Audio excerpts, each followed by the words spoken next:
house in Baltimore and Bills baseball right now, which is why I've prefer to talk football with folks. This guy covers the National Football League as well as anyone out at BleacherReport.com, and you can always find him out on Twitter under the Big Beat Cal Football at Jason Cole BR. We welcome him in all things summer and quiet. And, Jason, I always say we don't want to send out any text here this summer about Ravens news, but I must say you, amongst many others, always seem to praise Ozzie Newsome, feel like the Ravens will get their act together. Boy, the Jeremy Maclin thing, if this team does become a playoff team or wins 9 or 10 games or whatever, the Maclin kick save and a beauty in the middle of June, 21 years of Ozzie, this is a pretty good get right here, right? Oh, at this time of the year, yeah. This is a quality receiver. Found a guy who can step in, be a significant contributor. This is not just like picking up, a pretty good number 3 receiver. This is a guy who has the ability to be a number 1 receiver. So, yeah, you find a guy like that at this point in time, that's huge. Well, we spent, 5 months, 5 weeks, I should say, after the draft, talking about, and I know I talked to you at one point, they didn't draft anybody on offense. What are they doing to help Flacco? Their running back suspended the first month. Then Pitta goes down. They have no idea who their center or their right tackle are going to be, and that stands for now. But the biggest complaint was who's going to catch the ball. And, I guess there's a level of patience and calm, and nobody pees down their leg in Owings Mills, and they always feel like something will shake free. And in this particular case, we had the bad news of Tavon Young and Pitta going down within a 24-hour period of time at the end of OTAs, which are, of course, not optional at all. A lot of other organizations would have buckled under that a little bit. Right, but look, Ozzie's been around long enough through his own, personal journey to this point in time that he doesn't. He's never going to panic in the face of a problem.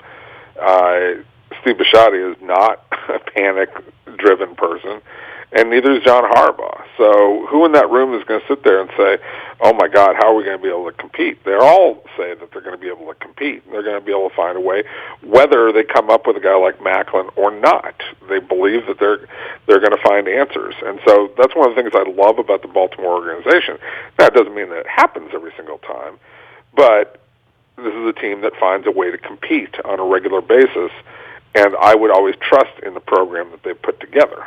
Well, one of the things I've been discussing with people is just how attractive the Ravens are, that they don't go and buy much, right? I mean, they rarely have money. They don't do the first weekend shopping and free agency. But when they want a player and they identify a player and they put the price on the player, and usually when they go out into the market to try to recruit that player, look, I live with the Orioles here. It's hard for them to recruit anybody. But the Ravens seem to win battles when it's with the likes of the Buffalo Bills or the San Diego Chargers. Do you want to play there? Or do you want to play here? That's a real benefit. Not every NFL team has the ability to just go out and get a player they want, even if they have the money for it. No, but again, that speaks to the seriousness of football. I mean, they usually pick out a guy that they know is going to help them win games, who's a serious football player like them, who cares about team, that cares about, what are we actually going to achieve? So Eric Weddle is a primary example. They sit there and they go, that's the kind of guy that we want to have. Jefferson is the kind of guy. And you're saying, okay, these are serious football players who want to come in and help. And they also understand that you cannot go out and just pay a bunch of people all the time, because in free agency you overpay, and if you overpay the wrong guy, it ultimately hurts your team. This is what New England went through, and they learned a hard lesson with Adelius Thomas, but they ate the mistake very quickly, got rid of him, and recognized, okay, this is why you don't want to go out and get that guy. And if you've noticed over the years, the Patriots do not go out and buy guys like that very much anymore. They pay their own guys, and that's what Baltimore does. And with the occasional, I can't emphasize this enough, occasional decision to say, okay, here's a really serious, good football player who's going to help us win games. Let's go get him. What does it say about the Chiefs at this point? I don't want to say mismanagement, but it's the same group of people that signed him to throw him out the door a week after his wedding. And by every account, I mean, a quality human being and a guy with plenty of tread left on the tire. I mean, this isn't some sort of experiment in bringing him in. Usually you want to keep those football players. Boy, the Chiefs put themselves in a tough situation, and certainly drafting a quarterback that's not going to play this year. There's a lot of confidence there for Andy Reid and for the folks at the top there to make a kind of decision to get rid of Macklin 2 years ago. Yeah, but they have some pretty good weapons. I mean, you bring in the Tyreek Hill kid. You've got the Kelsey kid at tight end. They like Conley a lot. You have some more playmakers than you had before. And while it's tough to lose Macklin, he was pricey for them. He was a $10 million player. So they looked at it and said, look, we're not going to ask him to take a pay cut. We see an issue here. There are other guys we're going to get the ball to. There are other people that we have to pay to keep them around. We're going to need this cap room. We're going to need this money as the season goes by. You have to make tough decisions. Now, did they handle it particularly well? No. I mean, John Dorsey, I love him. He's a good dude, but you can't leave messages. You can't handle that way. You have to say, you need to call me. You need to call me as soon as possible. You need to get a hold of the agent and say, we're doing whatever we can to make sure that we let this guy know it is an absolute emergency situation. In this case, you got to call us right away. You can't just say, hey, by the way, we've let you go. Well, it kind of harkens back to the Steve McNair Tennessee thing. The last time the Ravens signed this kind of player on the market at this late date, it was McNair, and that's when they locked him out of the building, for crying out loud, right? Yeah, that was an odd situation that had revolved around that revolved so much around the contract and how it was written. What Bud Adams, in the later stages of his life, how he reacted to situations. That was not handled the way that it should have been handled in any way, shape, or form.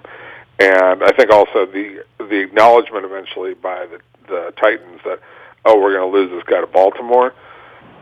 The team that came into our place and embarrassed us in the playoffs that one year. Yeah, that didn't sit well in Tennessee or in Bud Adams' house down in Houston. He is Jason Cole, BR, on Twitter, and, of course, at BleacherReport.com. You can read his work covering the NFL, and we're all hoping for a nice little quiet period of time as all the coaches and everybody takes a little bit of downtime here. But while this downtime is here and seemingly nothing is happening, it stands for guys like you and me to get together and talk about the Colin Kaepernick situation, the fact that he's unemployed. And I know everyone in the journalism space has written about it, but not everyone has spoken out about it. Along the lines of talent evaluators and players, and there's a lot of players who share a similar sentiment about how they feel about their community and policing and the government and politics. Not everyone has the cojones to speak out or to act out in the way Kaepernick has. I don't know that 9 or 10 months later we should be shocked that he's unemployed. Maybe we could have seen this back in October, but then when it really plays itself out, that it actually happens and we see in the modern era a guy get blackballed, it's a little uncomfortable for my taste, and I think it's something a guy like me should talk about because the corporate types aren't talking about it right now because their bosses aren't letting them talk about it. Well, that's true, and I would say, look, it bothers me that Colin Kaepernick doesn't have a job because I think he's clearly one of the best 64 quarterbacks out there. I would take him as my backup, depending on what's the price? Is that the issue? And I would tell my fans, look, I'm trying to win football games. You may not like what he has to say, but quarterbacks are hard to come by. Now, I know that he has also alienated a lot of teams, not only owners and head coaches, but a lot of assistant coaches with how he's acted. He's alienated a lot of fans. At the end of the day, this is an entertainment business. And you cannot continue to alienate the audience. You can only alienate the audience and your coaches and everybody else when you have so much talent that they have no choice but to play you. Colin Kaepernick is not one of those people. He is not so talented that he can just say whatever he wants and expect to have a job. Well, I mean, Hardy had a job. Michael Vick got a job. You know, Ray Rice never got a job, right? But eventually they didn't. Okay, and but they also all broke the law too, right? I mean, he hasn't. Look, I understand all of that, and this is part of the bigger picture and the bigger issue. But look, Kaepernick hasn't been suspended. Okay, that's not what's going on here. It's just that people don't want to deal with all the off-field issues for a guy who's not so overwhelmingly talented that we can't find somebody else. Like, they can go out and, Tampa went and got Ryan Fitzpatrick. Is Colin Kaepernick better than Ryan Fitzpatrick? Yes, he absolutely is. Does he fit exactly what Tampa wants? No, but that's not really what your backup quarterback is always about. But the people in Tampa said, look, just give me Ryan Fitzpatrick. He'll come in here.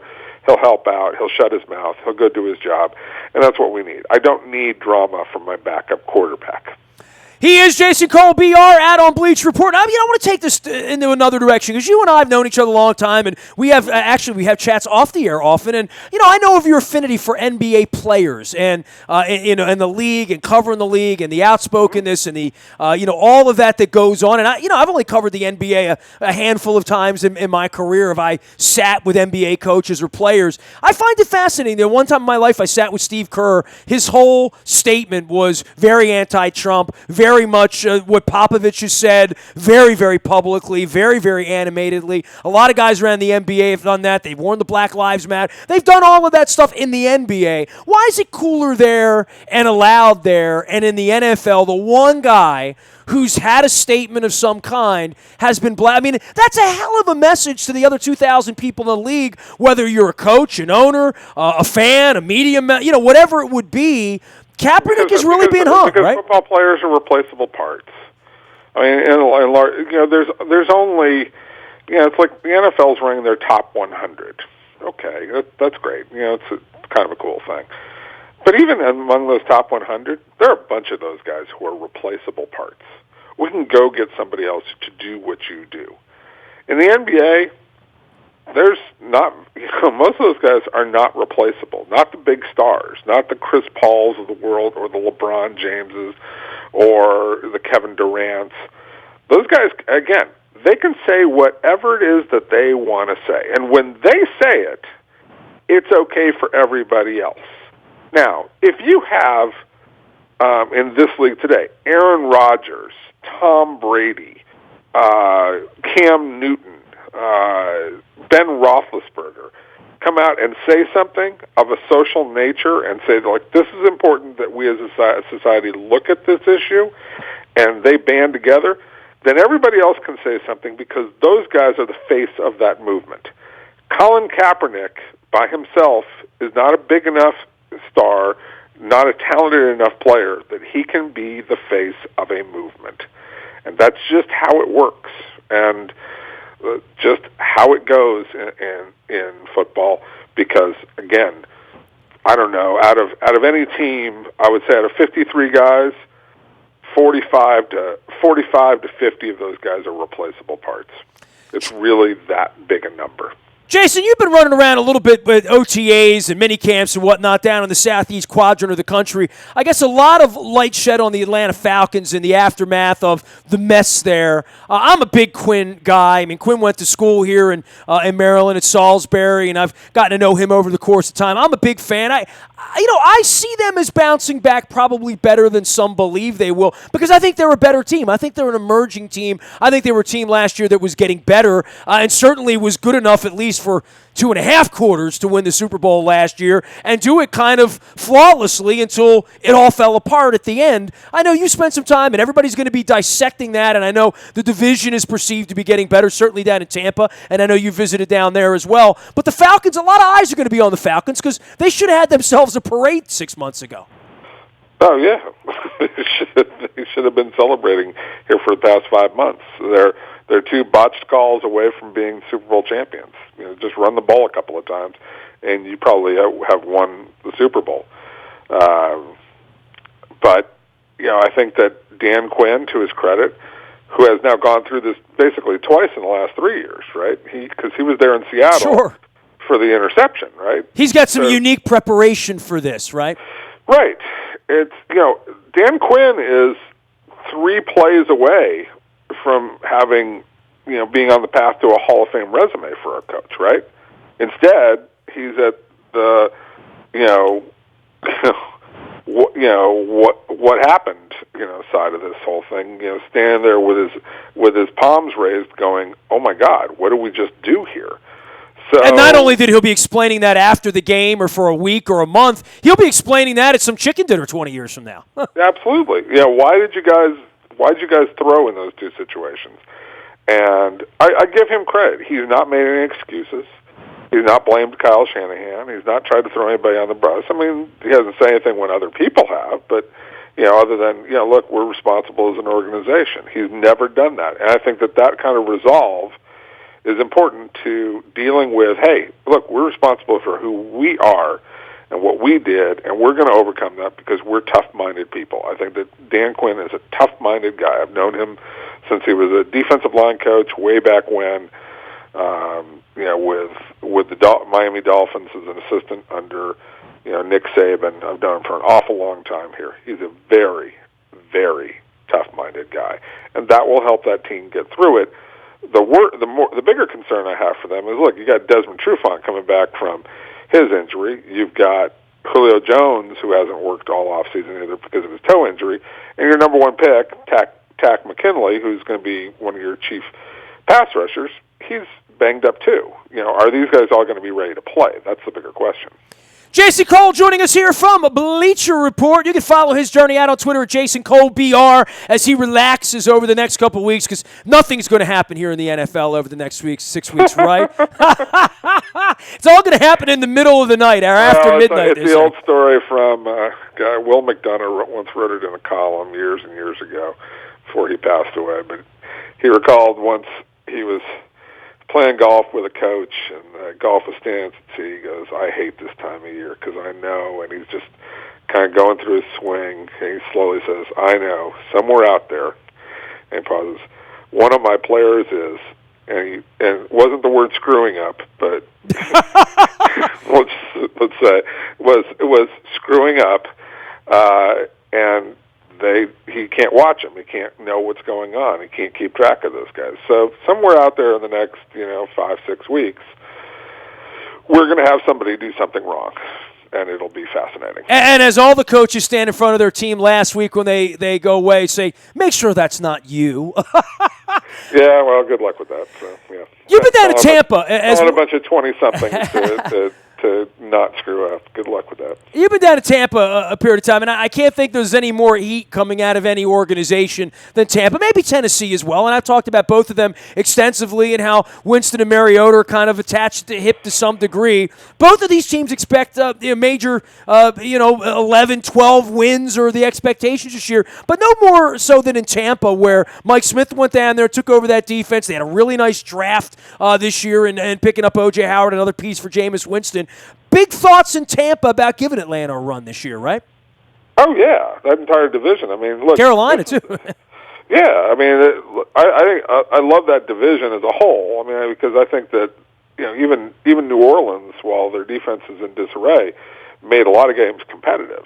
If you go back and you look at how they played last year, I mean, if they open the season and just win that flip of a coin game against Oakland at home, you probably have a very different trajectory for the Saints last year. So I like the entire division. The only division I think that's better is the AFC West. But taking this back to keeping it in the South, keeping it in Tampa, you have Jameis Winston, who's in year 3, and yes, he's had his share of mistakes and progression. Okay, threw 28 touchdown passes, showed a lot of progression, threw a lot of interceptions, yes. But I'm one of these people, and I remember Wade Phillips telling me that he'd much rather have a guy who threw interceptions early in his career. Go back and look at Peyton Manning, a lot of interceptions his first couple of years in the league, because that guy has the guts to throw it someplace. You don't have to teach him to have guts. What you have to teach him is, look, this is unwise. You should learn from this. And guys like Peyton Manning, like Jameis Winston, guys who are real competitors, they learn that lesson, and they learn it fairly quickly. So to me, it's really important that this team take a huge stride this year. They went and got Deshaun Jackson. I always worry about Deshaun Jackson because he's not the guy. He's not the toughest guy in the world. so you know he's going to probably miss 3 or 4 games during the season. But boy, is he talented. You put him on the other side of Mike Evans, and then you get Doug Martin back after 3 games. The rest of that improving team. I think that this team is going to, take, a nice big stride. I thought that they were one of those outside competitors for a playoff spot. I thought that, I told everybody I thought they were the 7th best team in the NFC a year ago with a iffy shot to make the playoffs. They were right where I thought they were. I think we're going to see another step of progression this year. We'll all agree the Patriots come back as strong as they've been and the favorite. Who is the second best team in football right now? Is that still Atlanta in your mind, Jason? Atlanta's iffy. Atlanta got on a roll, but I'm worried about the transition without having Kyle Shanahan there. Look, I always go back. Green Bay. Look, their defense was awful last year in the playoffs, and they got torched by Atlanta. And when it finally came down to it, they just couldn't run with those guys. But nobody could run with Atlanta last year. They were that good. They were that good on offense. If you got Aaron Rodgers, sign me up. Pittsburgh, you got those 3 guys, and now you get Martavis Bryant back. Whew, I like that a lot. Those are some nice looking teams. What comes out of the West, whether it's Oakland with that offense or Denver with that defense, or even Kansas City which has the most complete team, or here's a dark horse for you, sort of the Tampa of last year is San Diego with the progress they've made. My one concern is I don't know that Mike Williams is going to be very healthy this year. Here, their first-round pick. But, with Joey Bosa there for a full year, some of the things that they did, they could have flipped a couple of games. They would have been in the hunt as well. There's a host of teams that I really like out of there. Seattle, people like to talk about, but, God, I'm worried about the age on that defense. We talk about the NFC East. It's still kind of a muddle of teams to me. There's not anybody. And the last team I will mention, obviously, is Houston. You get J.J. Watt healthy to go with a defense that was already terrific last year. But, everything comes back to the quarterback once you get into the playoffs. Is it going to be Savage? Is it going to be Deshaun Watson? Are they going to be able to figure out, can Bill O'Brien get an answer fast enough? He is Jason Cole. He's got all the answers out at Bleacher Report, and if not, he'll make them up. He's Jason Cole, BR, on Twitter as well. Hey, dude, I hope you have a great summer. I love the musical tweets every once in a while. I catch a quote of yours, and I know what you're listening to at the time. I generally only do that at concerts, but, you got to mix it up out on Twitter. It just can't all be football all the time, well, right? Once in a while. Got to throw a little quote. If I'm out there doing my walk, and, I'm on about mile 3, time to throw out a lyric or two. Everyone I know, everywhere I go, people need some reason to believe. I like that. So I'll use that one for you. So I'll keep on believing here all summer until the Ravens tell me that I should no longer believe. Absolutely. All hey, right, man. Great to have you on. My man, Jason Cole, BR, out on Twitter and at Bleacher Report. You can follow him and tens of thousands do in an effort to learn football better, and he has a wonderful Beat Cal throwback Polaroid on the front of his Twitter these days. You can find me out in the Buy a Toyota Audio Vault 24 hours a day from anywhere in the world on your mobile device by downloading the TuneIn Radio app. We also come in crystal clear anywhere TuneIn Radio is served.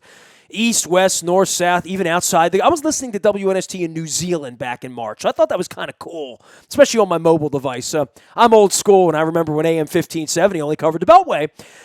Nasty at WNST.net finds me. Facebook, Twitter, LinkedIn, Snapchat, Instagram. And don't forget the Peter Principles for all Oriole fans this summer. If you want to know the struggle of my 25 years covering the Orioles here in Baltimore, I'm writing about it in third-person terms. The Peter Principles Chapter 6 was released earlier this week. All chapters will be available by Labor Day. I'm releasing about a chapter a week or every 5 days or so. Go to the website and check that out as well. Dennis Kolatzis will be here Thursday with the Sunday Sports Voice and driving you home from 3 until 5 in the afternoon and getting you ready for the weekend. Coons Ford also sponsors our WNST text service. It is our best service, all for breaking news, all there, and you sign up once and you get breaking news, even if it's the Norfolk Shuttle, all day long. We are WNST.net, AM 1570, and WNST Towson, Baltimore, and we never stop talking Baltimore sports.